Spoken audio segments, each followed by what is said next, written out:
2,000 years ago, in a time when the earth's breath was hot and untamed, the great African savannas stretched endlessly under a bleeding sun. The wind carried whispers of survival, for every living thing was both hunter and hunted. A small tribe of early humans, their faces bearing the strong, jutting brows and broad noses of an age before memory, crouched among the golden grasses. Their garments were nothing but crude hides, stitched with sinew, yet their eyes gleamed with cunning. Before them, a restless herd of giant antelopes stamped and snorted, their spiral horns glinting like blades under the dying light. The tribe knew, one wrong move, and the hunter could become the prey. Koro, the tribe's fiercest hunter, gripped his stone-tipped spear until his knuckles whitened. The weapon was crude, a sharpened flint bound to a wooden shaft with dried tendon, yet in his hands it was as deadly as any blade forged in a future not yet imagined. His face, lined and scarred by countless encounters with fang and claw, was unreadable save for the tension in his jaw. The antelopes were grazing, too close, too restless. They were bigger than any creature should be, their muscles bunching like coiled rope beneath their hides. He knew that today's hunt would be unlike any before. Today, the antelopes seemed angry. Sura, keeper of the tribe's young, crouched low, her long tangled hair sticking to her sweat-slicked skin. In one hand, she held a sling, the smooth stone inside ready to fly, in the other, she steadied her son. The boy, wide-eyed and barely past his 5th summer, peered out from behind her leg, his gaze locked on the herd. Sura's every breath was a silent prayer, not to any god she could name, but to the endless earth, to the spirits of the bones buried beneath their feet. She knew the antelopes could be unpredictable. If startled, they would stampede, and nothing, man, woman, or child, would survive their fury. A silence fell so sharp it felt like the sky itself was holding its breath. In perfect unison, the antelopes lifted their heads, their great spiraled horns slicing the horizon.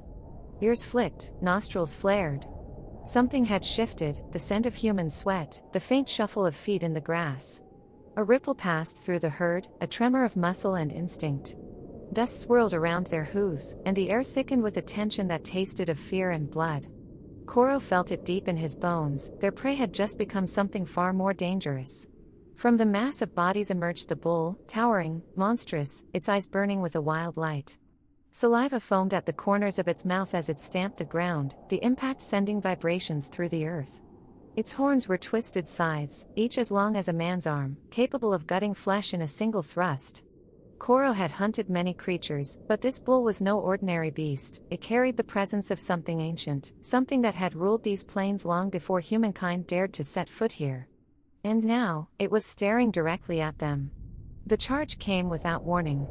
The bull lunged forward, hooves pounding like war drums, the earth trembling beneath its rage. A cloud of dust exploded into the air, blinding the tribe. Panic erupted, shouts, the shrill cries of children, the metallic clang of dropped weapons. Koro's heart slammed against his ribs, but his legs moved on their own, pulling him sideways as the bull's horns sliced through the space he had occupied a heartbeat ago. The hunt was over. This was now a battle for survival. Koro's body moved before thought caught up. His feet dug deep into the hot earth, pivoting with the precision of countless hunts. The spear's tip aimed for the hinge where muscle met bone, the one place a strike could turn a beast's fury into hesitation. Around him, other hunters with broad brows and forward jaws, faces carved by an older world, lifted stone axes, their eyes wide but unblinking. The herd behind the bull pressed forward, a living wall of muscle and death. Koro knew this was the thin line between survival and being swallowed by the dust. Sura's world narrowed to the rhythmic hum of the sling as it cut the air. The smooth river stone left her hand, slicing through dust and sunlight before slamming into the bull's temple. The massive head flinched sideways, horns swaying like blades in the wind. She didn't think about victory, only the next breath, the next heartbeat. Her son buried his face in the earth, listening to the pounding hooves like drums of the underworld. Sura prayed silently that he would remember this day not as fear, but as the moment his people stood unbroken. The bull's roar ignited the herd. Hooves struck the ground like hammers, and the golden sea of grass became a storming tide.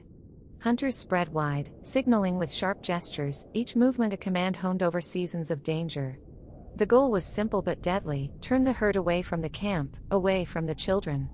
Even with ape-like jaws set in grim resolve, every face carried the knowledge that one misstep could end not just a hunt, but a lineage. The land itself became their ally. Between two thorn trees and a jagged boulder, the earth narrowed into a single throat. Hunters lined the passage, their heavy brows casting deep shadows over eyes lit with urgency. They shook hides, rattled bone charms, and shouted in a chorus meant to frighten and guide. The antelopes barreled through, horns scraping bark, hooves breaking the silence into splinters. The funnel worked, part of the herd turned, giving the tribe a chance to breathe. But the bull was still coming. One young buck's hoof found an uneven stone and faltered. Before it could recover, two hunters launched forward, their broad, primitive faces fixed with unshakable focus. Spears plunged into the space between ribs and heart, swift and sure. The animal buckled, collapsing in a burst of dust. The tribe had meat now, but no time for celebration. The bull's shadow loomed, and the ground trembled with his return. The bull wheeled with the grace of a predator, not prey. Foam slung from his mouth, catching the light like sparks. In his wide, furious eye, the hunters saw themselves, small, upright creatures challenging a lord of the plains. The bull's roar shook the dust itself, and for a moment, even the winds seemed to bow to his fury. He was not just defending his herd, he was defending an ancient law. Hi. My name is Ruth. I will read any text you type here. From a pouch of woven reed, embers were tipped into brittle grass. Flame licked upward, slow and controlled, guided by hands that had learned respect for fire. Smoke climbed the air in twisting ribbons, a language the animals understood well: danger. The herd shifted, avoiding the burning line. Fire was not just a tool for cooking or warmth, it was a boundary drawn between survival and death.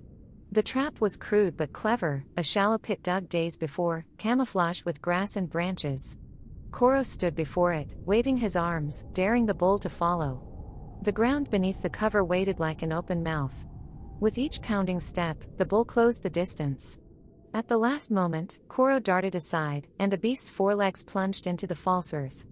The impact rattled the savannah like distant thunder.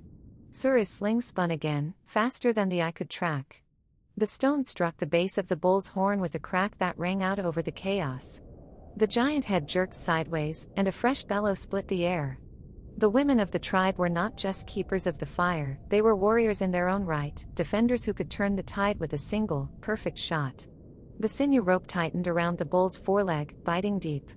Hunters leaned back with all their weight, their feet carving furrows into the dust. Muscles bulged, teeth gritted, every tendon in their bodies straining to hold the raging mass of flesh and bone. The bull fought like a god refusing chains, but the tribe knew persistence could outlast brute force. Breath came in hot bursts from the bull's nostrils, his eyes rolling white. The rope still held, but only just. The hunters moved in a slow, tightening circle, spears angled not to kill, but to guide. There was no triumph in their eyes, only the grim respect of warriors facing an equal. They would not destroy him, only push him back to where the savannah could claim him again. With one final wrench, the rope slipped free, and the bull stumbled into the open plain. The hunters stepped back, lowering their weapons. Across the horizon, the herd waited, and with a deep, guttural call, the bull rejoined them. The tribe had survived the challenge, and the land had its king once more. The sun dipped low, staining the sky in blood and gold. The herd became a dark ribbon against the light, their dust drifting into the cooling air. The hunters stood in silence, each knowing they had walked to the edge of death and stepped back. No cheers, no boasting, only gratitude. Around the fallen buck, stone blades worked with quiet efficiency. Meat was cut for roasting, sinew set aside for rope, hide stretched for future clothing. The children sat close, learning that a hunt was more than the kill, it was the care afterward, the honoring of what had been taken. As the fire crackled, Sura spoke of the bull, not as an enemy, but as a test. She told the children that courage was not only in striking, but in knowing when to release. The little ones leaned in, the firelight painting their heavy brows in gold, their imaginations galloping across the dark. Night wrapped the camp in silver. 2 sentries stood on a ridge, spears upright, watching the herd's shapes in the distance. The air was cool, the danger past, for now. But they knew that in this world, peace was always borrowed, never owned. At dawn, the savannah awoke in gold and green. The tribe stood together, breathing in the new day. The smoke from last night's fires curled upward, carrying the scent of survival. Today, they would live. Tomorrow, they would fight again if they must. The boy traced the spiral horns of the little wooden antelope his mother had carved for him. He would remember the roar, the dust, and the way his people stood against the wild horns.